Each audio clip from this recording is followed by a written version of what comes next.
All right, the next assignment is homework 3.2. Questions 19 through 20 or 33 down here. 33. Okay? Wow. That one's going to be nice and long. Probably won't give you something like that on the test. Let's just say I won't give you something like that on the test. The worst I'm going to do you is 23 or 25. Okay? Alright, let's talk about this. Product. Just multiplying. Everybody on the block gets the paper. Distribution. Right? So, I like to call it clamshell once you get bigger than like two. Once you have a binomial against a trinomial, you'll start to see the clamshell form. Okay? Monomials I like to call half clamshell because it only goes on the top. So it's kind of like finding the half clamshell on the beach.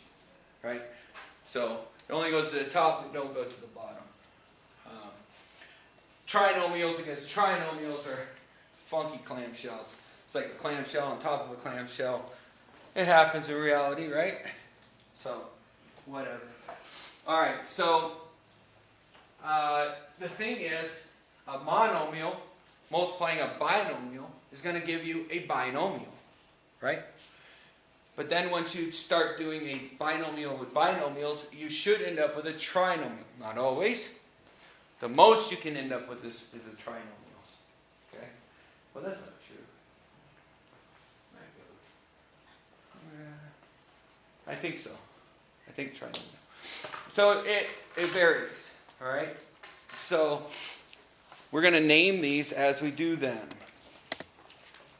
Let's do it.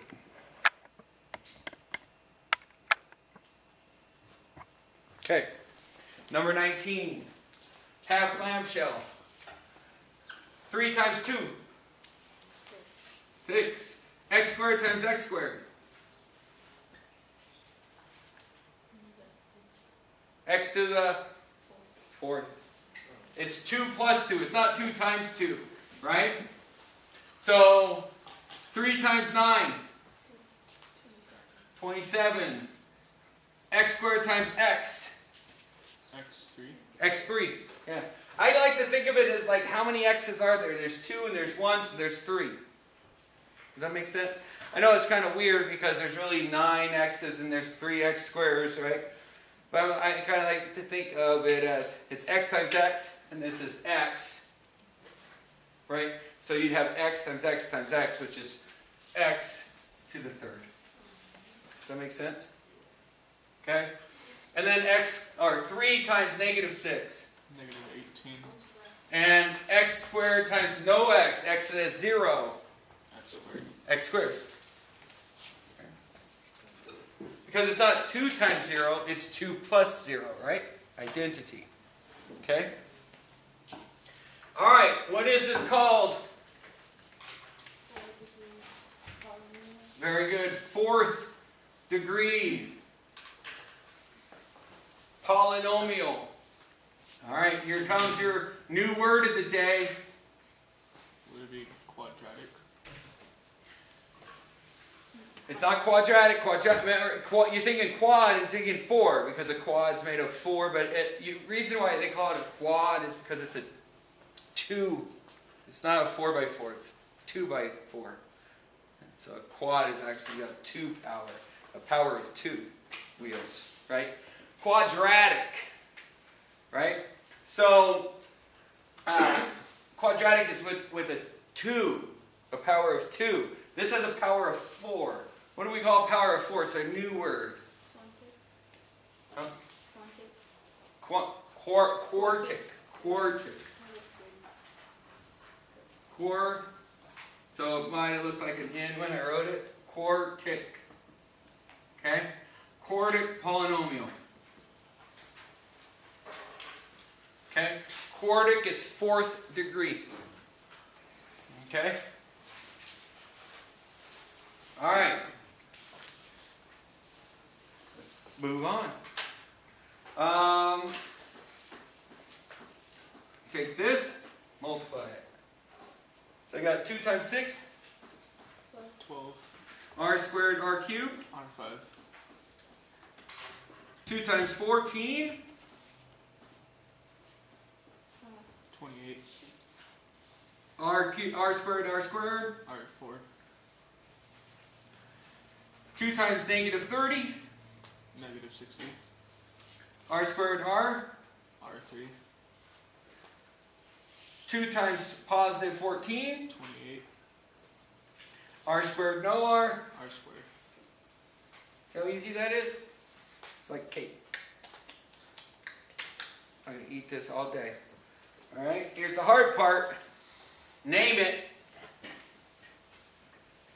Quartet. Right? Quartic is a 4. No, never mind. Quintic, like the quintuplets, 5 babies, right? Quintic. Quin is 5. So are you looking at for each problem, are you looking at the first?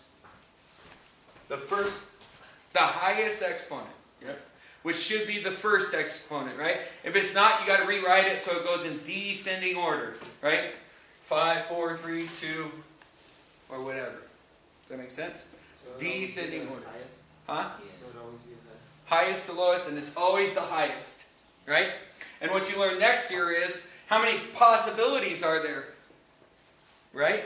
How many possibilities are there? And there's always one less possible solution than there are the power, than the degree of the polynomial.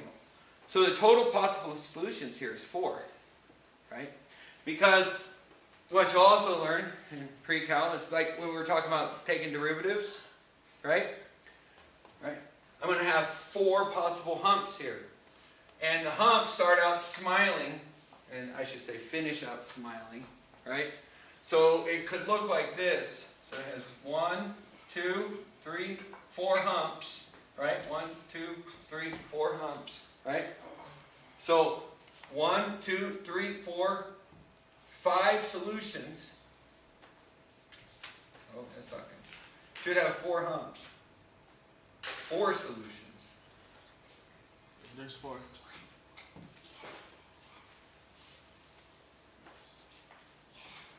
Should have 4 humps. Should have. 4. Huh? There is 4. 2 on bottom, 2 on top. Yeah. Unless you're counting the arrows as like 1, but that doesn't really count. I think it is.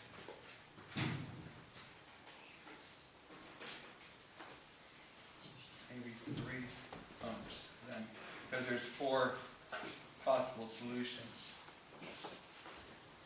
I've always thought of it as the humps as possible solutions, but the humps are the min and max,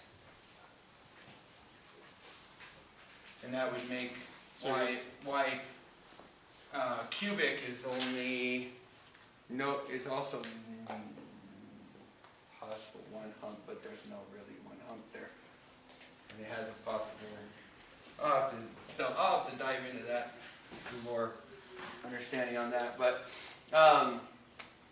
for the most part, it should come up as 4 possible solutions, meaning where it could cross the x-axis 4 times, or in this case, the r-axis. Right? All right. So with this one, with 23, we are going to do. Hold on, I have a question. Yeah. So for the 21, if it was rearranged to be like 60-yard cubic and Oh yeah. Like then you on would mix. rearrange it. Yeah. If it was negative 60r cubed plus 12r to the 4th, we would rearrange, or 12r to the 5th, right? We would rearrange it so that it would be in descending order. You always want it. This is what we call standard form. We always want it in descending order, or standard form. Is that your question? Yeah. Good. And with that, you'll always know what the degree of the polynomial is because it's going to be their first term. The degree of the first term. Okay? All right. Next. This is an actual clamshell problem. Okay? Clamshell, because we're going to go like this. And we get 2 times 3, 6. x and x squared, 3x. x to the third. Okay. X to the 3, x to the third, x cubed, however. Okay, and then 2 times negative 4, Negative 8. negative 8, x times x, 2. x squared, x times, or no y times y, 1. 1y, okay? And go to the last one. We've got 2x times 2y squared, 4xy squared. See that? X times no x still leaves an x. No y times y squared still leaves your y cubed, or y squared. Sorry. Okay. Then I like to change my color. Okay. Because I like to see the clamshell. So 5y times x times 3x squared. Yeah, so this is going to be an x squared y, right? X squared y. This is ending up right here. You see that? And it's going to be plus 15. Now typically teachers teach this by just putting it in order, and then we underline or we circle the ones we're going to like terms, right? But I found that if I just listed them underneath their like terms, it was a lot easier for students to do. So we'll see. All right. Next clamshell goes here. So that is 5y times negative 4xy. 20xy squared. Yeah, so here you want to think xy squared. That's going to go in the xy squared column.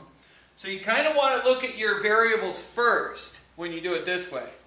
Instead of just blindly adding it on to the end of the polynomial, right? If we look at our variables first, then we'll do the 5 times negative 4, which is negative 20, right? But if I get them in the right spot first, it's cake. It's a lot easier. Okay? All right, then I've got my last piece, which is 5y times 2y squared. So y cubed, there's no y cubed here, so I'm adding on a y cubed, right? And I might want to be careful about whether I'm adding or minusing, you know? But Are you going to add one to the top two, or is it just the bottom? nope, just the bottom. Just like this top one isn't adding to the bottom, right? Now I could put a 0 down there, and I'll do that for you just to show you. But I don't in reality. I just add them Some up. people don't. Yeah. But 2 times 2 is 4, right? So it'd be plus 4y cubed, right? Plus 4y cubed on the end here. Alright, so yeah, like I was saying, you could put 0x cubed, or you could put plus 0y cubed when you add these up. That's fine with me if you want to do that. Keep everything in line. Alright, so this is just 6x cubed, right? And then a negative 8 and a positive 15 is a positive 7. And then this just stays x squared y, right? And then this becomes a minus 16xy squared, right? Because it just stays in that xy. It's just negative 20 plus 4, negative 16. And then 4 plus nothing is 4. Okay? Now this is the confusing one. This is actually more confusing than it looks. Because the one thing I haven't taught you is how to find a degree of a polynomial with multiple variables. Right? Multiple variable polynomials. Did it show us on the last page? Maybe I'll talk about that after we do 25. I'll probably skip 25 so that we can fit this in. I want to talk about 26 for sure.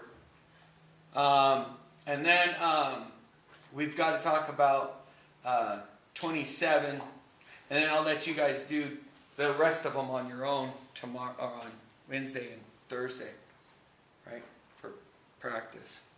Okay? All right. So that's 19 through 23.